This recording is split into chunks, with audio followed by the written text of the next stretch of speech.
Welcome to enlight education video. My name is Ankit Patel और अभी तक हम लोग ने डीएनए रेप्लिकेशन पढ़ लिया है, ट्रांसक्रिप्शन पढ़ लिया है, ट्रांसलेशन पढ़ लिया है, right. That means we have studied about replication, मतलब एक डीएनए से आरएनए और आरएनए से प्रोटीन कैसे बनता है, ये सारा हम लोग ने पढ़ लिया। We have studied about whole gene expression.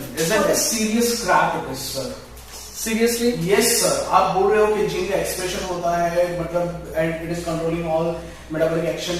ऊपर से आप ऐसा भी बोल रहे हो कि हर सेल्स में हमारा डीएनए होता है, मतलब सारे जीन्स हमारे हर सेल्स में प्रेजेंट होते हैं, right. Each cell is containing all the genes, ठीक है ना सर? आप ऐसा बोलते हो सर, ठीक है? आप मुकर मत जाना, ठीक है? Yes, अब सोच लो सर, ये हेयर सेल्स है, this hair cells are beta carotene protein, okay? Beta carotene protein ही है, और ये सेल्स और ये एक सेल्यूलर प्रोडक्ट है क्योंकि ये फॉलिकुलर सेल से बनते हैं, ठीक है? Beta carotene. और तो ये हो गया जीन एक्सप्रेशन, ठीक है? इट इज अ प्रोटीन, तो ये जीन एक्सप्रेशन ही है, ठीक है? फॉलिकुलर सेल्स में से हो रहा है। तो सर ये बीटा कैरोटीन फिर हमारे स्टमक सेल्स में क्यों नहीं बन रहे हैं, है ना? हमारे स्टमक के अंदर इनर लाइनिंग में क्यों नहीं है? हमारे आंख में से क्यों हेयर्स ग्रो नहीं हो रहे हैं? Isn't it sir? आप बोलो। It is because of gene regulation my boy, right? How gene expression is regulated is depending on different circumstances. Yes, understood? It is depending on different circumstances that how gene regulation is occurring, in which cells they are present, right? So depending on all these things, gene expressions are regulated.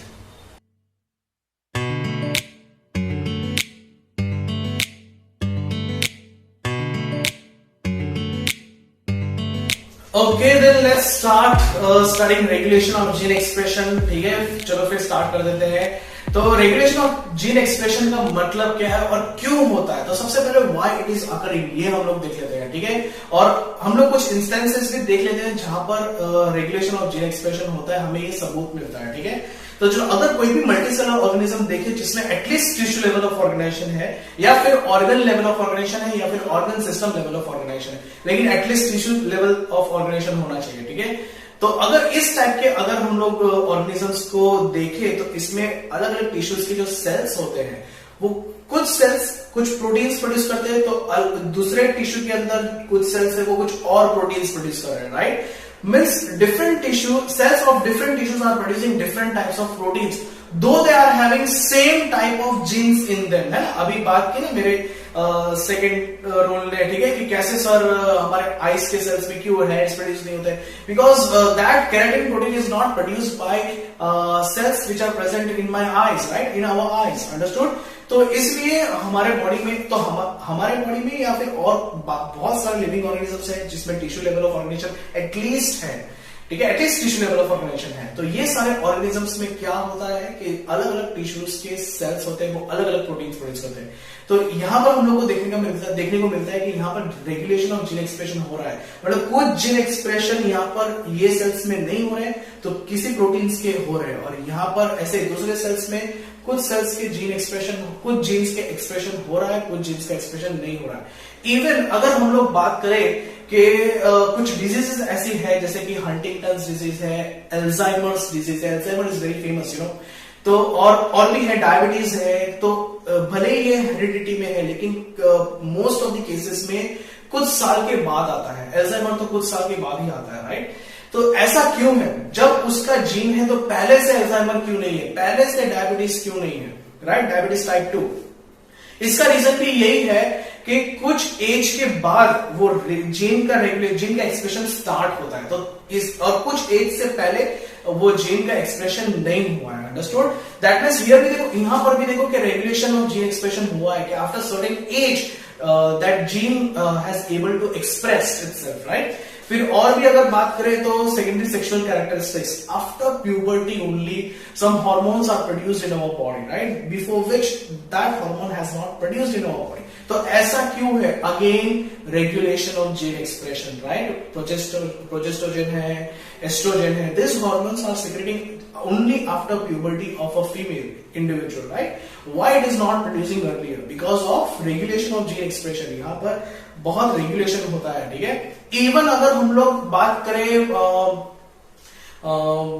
Mean unicellular organisms की जिसमें सिर्फ एक ही cell है, तो यहां पर भी देखो क्या होता है, एक जो प्रोटीन बनता है उसमें हर एक एमिनो एसिड के लिए एक एटीपी यूज हो जाता है जिसमें 2 इनऑर्गेनिक फॉस्फेट प्रोड्यूस होते हैं, मतलब एटीपी से एएमपी बन जाता है। फिर एक जीडीपी यूज हो जाता है, ठीक है, ये होता है ट्रांसलेशन के टाइम पे for one nitrogenous base, for just one nitrogenous base, है ना, अरे sorry, for one amino acid, ठीक है। और इवन जब आरएनए भी बन रहा है तो एक कोडॉन के लिए, मतलब एक एमिनो एसिड का एक कोडॉन होता है, तो एक कोडॉन के लिए 3 राइबोन्यूक्लियोटाइड्स यूज हो रहे हैं, तो again 3 energy providing molecule is used. तो इतना सारा एनर्जी का एक्सपेंस अगर जरूरत नहीं है तो क्यों सेल्स इतना सारा एनर्जी का एक्सपेंस करे, ठीक है। चलो एक एंजाइम के बारे में बात करें। चलो एक एंजाइम ए है, right, it is converting substrate Z into product Y। अब सबस्ट्रेट Z जब सेल्स में है ही नहीं तो एंजाइम्स A का प्रोडक्शन क्यों हो?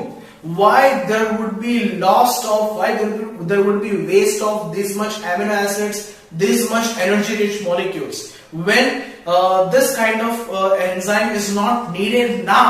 Understood? हाँ, बाद में जब स्ट्रक्चरल बाद में जब सबस्ट्रेट Z आएगा तब हमें एंजाइम A चाहिए, तो उस टाइम पे वो एंजाइम चाहिए, उस टाइम पे जीन एक्सप्रेशन चाहिए।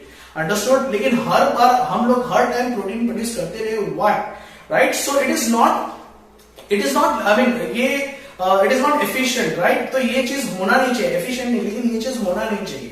तो इसलिए जीन एक्सप्रेशन का रेगुलेशन बहुत इंपॉर्टेंट है, even from unicellular organism to multicellular advance developed organisms like us, सब में रेगुलेशन ऑफ जीन एक्सप्रेशन होना ही चाहिए, ठीक है। ओके, अभी हम लोग बात, तो this is reasons and instances of how gene expression is been regulated, ठीक है। अब चलो बात कर लेते हैं कि कैसे होता है ये जीन रेगुलेशन, ठीक है, जीन एक्सप्रेशन का रेगुलेशन कैसे होता है। तो इसके लिए 4 अलग अलग स्टेप्स है, 4 अलग अलग प्रोसेसेस है जहां पर जीन एक्सप्रेशन का रेगुलेशन किया जाता है। एक है ट्रांसक्रिप्शन, क्योंकि ट्रांसक्रिप्शन के टाइम पे ही मतलब अगर वो आरएनए का ट्रांसक्रिप्शन ना हो, अंडरस्टूड, तो यहां पर जीन एक्सप्रेशन का रेगुलेशन हो सकता है, मतलब जब जरूरत है तब वो आरएनए का ट्रांसक्रिप्शन करने दे और जब नहीं जरूरत है तो वहां पर नहीं करने देंगे, understood. So that is one is during transcription gene expression can be regulated. दूसरा है कि चलो जीन रेगुलेट हो, आरएनए बन रहा है, ट्रांसक्रिप्शन हो रहा है, but if we don't let that mRNA molecule to come out from nucleus to cytoplasm, ठीक है, अगर साइटोप्लाज्म में ना आने दे तो उससे इसका ट्रांसलेशन नहीं होगा, because translation is occurring through cytoplasmic machinery. तो transport of RNA from nucleus to cytoplasm, यहां पर हम लोग जीन एक्सप्रेशन का रेगुलेशन कर सकते हैं, ठीक है, मतलब हम लोग नहीं, नेचर करता है, हमारे बॉडी में होता ही है, हमारे सेल्स में इस तरीके से रेगुलेशन होता ही है। तीसरा है कि ड्यूरिंग स्प्लाइसिंग, ठीक है, स्प्लाइसिंग करने के टाइम पे जब इंट्रॉन्स को कट करके रिमूव किया जाता है, राइट, ठीक है, it is also kind of gene expression regulation, ठीक है। फिर फोर्थ है ड्यूरिंग ट्रांसलेशन, ठीक है, ट्रांसलेशन के टाइम पे इसके ट्रांसलेशन होने ना दे या होने दे, understood. So these are the 4 steps where gene expression can be regulated, understood.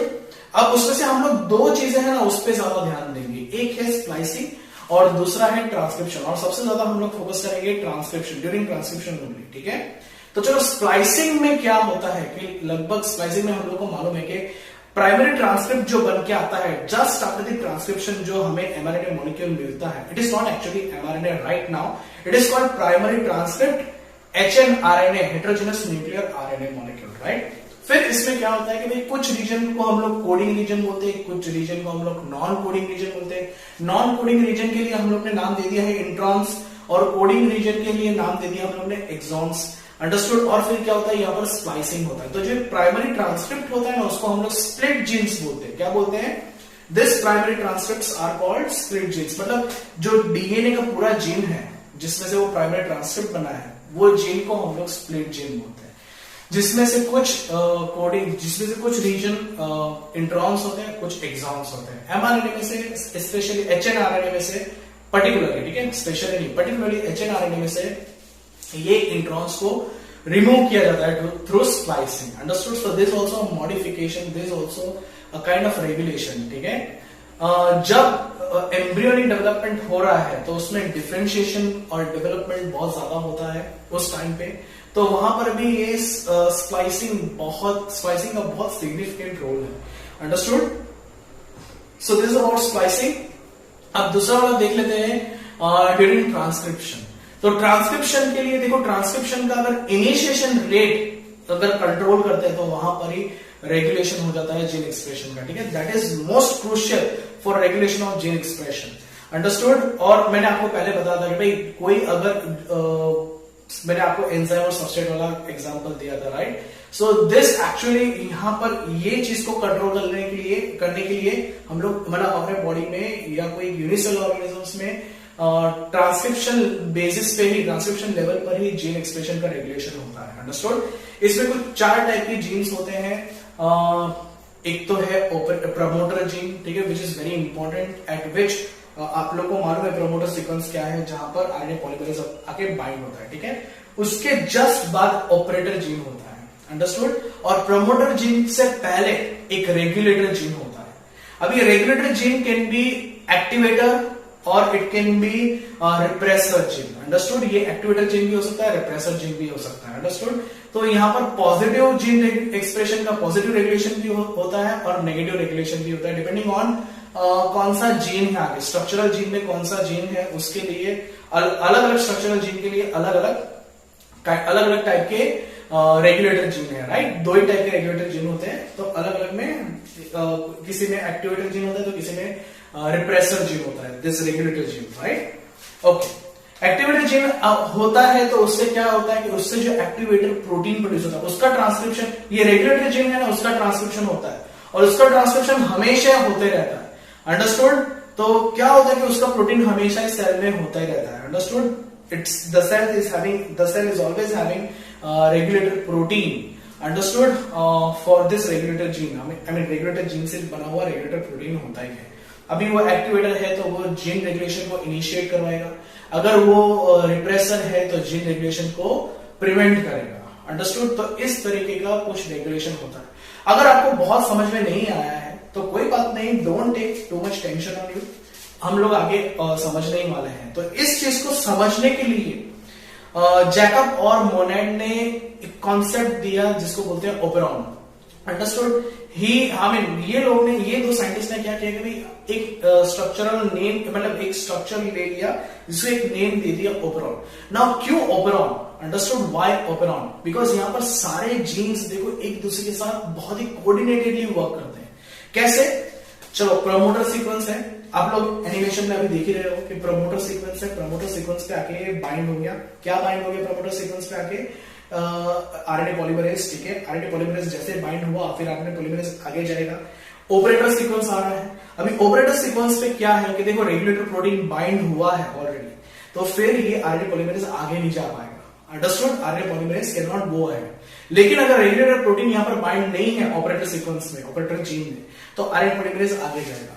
और ऑपरेटर के बाद क्या है? स्ट्रक्चरल जीन्स, जिसका एक्सप्रेशन एक्चुअली होगा, अंडरस्टूड, जिसमें से एमआरएनए प्रोड्यूस होगा। वो कोडिंग रीजन है जिसमें से एमआरएनए प्रोड्यूस होगा। और यहां पर हम लोग बात कर रहे हैं, और यहां पर हम लोग पढ़ेंगे इकोलाई के बारे में, ठीक है। In operon, I mean about operon we will study in E coli organisms. तो यहां पर स्ट्रक्चरल जीन है, आई मीन प्रोकैरियोटिक इसलिए मैं बोल रहा हूं क्योंकि यहां पर पॉलीसिस्टोनिक जीन होगा, मतलब ये structural gene will be coding for more than 1 type of peptide molecule, understood.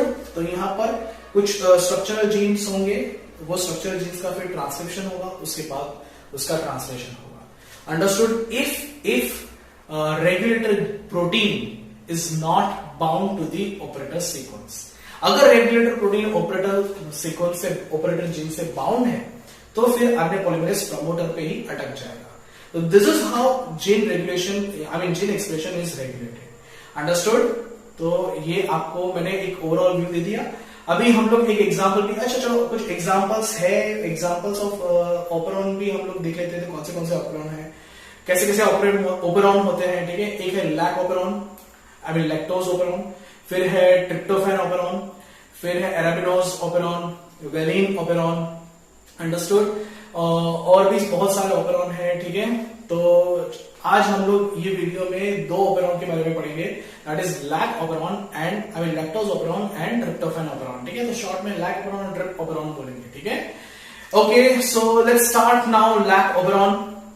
तो लैक ओपेरॉन में होता क्या है? लैक ओपेरॉन में एक स्ट्रक्चरल जीन्स होते हैं और ये जीन एक्सप्रेशन के रेगुलेशन के लिए कुछ अलग जीन्स भी होते हैं, जैसे कि I gene is there, right. I is for inhibition, ठीक है। हम लोग लैक ऑपरेंट पढ़ रहे हैं तो I is for inhibition gene, right. तो यहाँ पर इनहिबिशन जीन है। याद रखना यहाँ पर हम लोग इंड्यूसर टर्म भी पढ़ेंगे, लेकिन inducer term this I means I gene doesn't stand for inducer, right. बहुत सारे स्टूडेंट ऐसे मिस्टेक करते हैं। This I stands for inhibition, understood. अब ये देखो यहाँ पर inhibition, because this gene will produce protein which will inhibit transcription of this gene, that's why this gene is called inhibition gene. ठीक है, चलो आई जीन है, उसके बाद है प्रमोटर सीक्वेंस और प्रमोटर जीन, उसके बाद है ऑपरेटर जीन, और उसके बाद हमारा स्ट्रक्चरल जीन है। और स्ट्रक्चरल जीन यहाँ पर हम लोग ई कोलाई बैक्टीरिया के बारे में पढ़ रहे हैं, because lac operon is present in E coli bacteria. So here prokaryotic cell is there, so this gene is, ये एक पूरा ट्रांसक्रिप्शनल यूनिट कैसा है, ये ट्रांसक्रिप्शनल यूनिट पॉलीसिस्टोनिक यूनिट है, ठीक है। पॉलीसिस्टोनिक यूनिट का मतलब है यहाँ पर एक ओपेरोन में 3 अलग अलग पेप्टाइड मॉलिक्यूल्स के लिए जीन्स है, जैसे कि gene Z, Y and A, right? These are the 3 genes which are actually coding for different proteins, right? जैसे कि जीन Z है, it is encoding for beta galactosidase, ठीक है। It is encoding for beta galactosidase, मतलब यहाँ पर ये एक ऐसा टाइप का एंजाइम है जो लैक्टोज को डाइजेस्ट करके, लैक्टोज को ब्रेक डाउन करके, ठीक है। It is a hydrolase type of enzyme which will break down lactose into galactose and glucose, understood. फिर दूसरा है जैसे कि स्ट्रक्चरल जीन में जीन Y है, तो Y is encoding for permease enzyme, ठीक है, which will increase permeability of cell membrane, which will increase permeability of cell membrane for beta galactosides, understood, ताकि गैलेक्टोसाइड्स अंदर आ सके। और फिर लास्ट है जो जीन A है स्ट्रक्चरल जीन्स में, जीन ZYA। तो जो A जीन है, that it is coding for transacetylase enzyme, right. It is helping in transfer of acetyl group in beta galactosides, understood. So in this way these 3 enzymes are required for absorption of galactose after digestion of lactose, ठीक है। Lactose का digestion हो और बाद में उसका galactose का absorption हो, इसलिए मतलब गैलेक्टोज का फिर यूटिलाइजेशन हो जाए साइटोप्लाज्म में अच्छे से, इसीलिए ये 3 एंजाइम, ये पर्पस के लिए 3 एंजाइम चाहिए, अंडरस्टूड। तो चलो फिर कैसे रेगुलेशन होता है जीन का, स्ट्रक्चरल जीन का हम लोग देख लेते हैं, ठीक है। तो यहाँ पर जो आप एनिमेशन में अभी देख पा रहे हो कि जो इंड्यूसर जीन है, sorry not inducer, it is not inducer, right, it is inhibitor gene. So जो यहाँ पर इनहिबिटर जीन है, ठीक है, आई जीन, ये हमेशा ट्रांसक्रिप्शनली एक्टिव रहता है। It always remains active, producing mRNA which will encode for protein which will act as inhibitor protein, ठीक है। यहाँ पर वो inhibitor protein की तरह एक्ट करेगा, अंडरस्टूड। ये I gene he regulator gene है, अंडरस्टूड, जिससे एक्टिवेटर या इनहिबिटर प्रोड्यूस होता है, राइट। यहाँ पर ये इनहिबिटर है, अंडरस्टूड। तो ये क्या करेगा, ये इनहिबिटर प्रोटीन प्रोड्यूस हो गया, राइट। अब ये इनहिबिटर प्रोटीन है वो बाइंड करेगा, it is also called as repressor. तो ये जो रिप्रेसर प्रोटीन है वो बाइंड करेगा सीधा ऑपरेटर जीन को, ठीक है। This repressor protein will bind with the operator gene, understood. अब देखो प्रमोटर में क्या हुआ है, तो हम लोग ने प्रमोटर में ट्रांसक्रिप्शन जब पढ़ रहे थे तब हम लोग ने प्रमोटर के बारे में पढ़ा था कि promoter gene is a gene where RNA polymerase enzyme binds and starts transcription, isn't it. हम लोग ने ये पढ़ा था कि भाई जब ट्रांसक्रिप्शन शुरू होने वाला होता है तो आरएनए पॉलीमरेज सबसे पहले आके कहां पर बाइंड होता है, प्रमोटर में, फिर प्रमोटर से आगे बढ़ता है और ट्रांसक्रिप्शन होता है। लेकिन जैसे ही आरएनए पॉलीमरेज प्रमोटर से आगे बढ़ेगा वहां पर ऑपरेटर जीन आता है, और ऑपरेटर जीन कैसा है कि भाई operator gene is bound with this repressor protein. तो इसकी वजह से क्या होता है कि आरएनए पॉलीमरेज आगे नहीं जा पा रहा है, RNA polymerase will not be able to reach till structural genes, understood. तो ये जब तक ये रिप्रेसर यहाँ पर मिलता रहेगा, रिप्रेसर प्रोटीन ऑपरेटर के लिए अवेलेबल होगा और ऑपरेटर जीन में बाइंड होता रहेगा, तब तक ये आरएनए पॉलीमरेज आगे नहीं जा पाएगा, understood. So this is how this gene expression is prevented, understood, this gene expression is prevented। अब ये gene expression को start कैसे होगा, what is the mechanism to start this gene expression? तो ये है कि यहाँ पर हमें चाहिए inducer, understood। inducer मतलब यहाँ पर क्या होता है, inducer lactose itself। Lactose itself act as inducer. क्यों? देखो आप समझने का ट्राई करना कि व्हाई लैक्टोज इटसेल्फ। भगवान ने भी देखो कैसा बनाया है कि भाई लैक्टोज को डाइजेस्ट करने के लिए एंजाइम है, तो लैक्टोज को ही हम लोग अगर इंड्यूसर बना दे तो क्या होगा? देखो अगर सेल में ज्यादा लैक्टोज है तो this lactose will bind with repressor protein. Understood? तो repressor protein will be unavailable to bind with operator gene. तो रिप्रेसर प्रोटीन में अगर लैक्टोज बाइंड हो गया है तो ये रिप्रेसर प्रोटीन बाइंड नहीं हो पाएगा ऑपरेटर जीन से। अंडरस्टूड? तो ऑपरेटर जीन फ्री है, अभी operator gene is free of repressor, right? तो क्या होगा? आरएनए पॉलीमरेज आगे जा पाएगा। तो मतलब अगर लैक्टोज है सेल में तो लैक्टोज इंड्यूसर से बाइंड होगा। लैक्टोज का अच्छा ऐसा कॉन्सेंट्रेशन सेल में है तो कुछ लैक्टोज मॉलिक्यूल्स रिप्रेसर से बाइंड हो जाएंगे और फिर आरएनए पॉलीमरेज आगे बढ़ेंगे लैक ऑपरेरॉन में and it will produce mRNA और it will transcribe this structural genes. Understood? Structural gene का एमआरएनए बन जाएगा और उसमें से फिर उसके प्रोटीन्स बन जाएंगे। प्रोटीन सारे अलग हो, जो पेप्टाइड मॉलिक्यूल्स अलग हो जाएंगे और ये हर एक peptide molecule will work according to their function.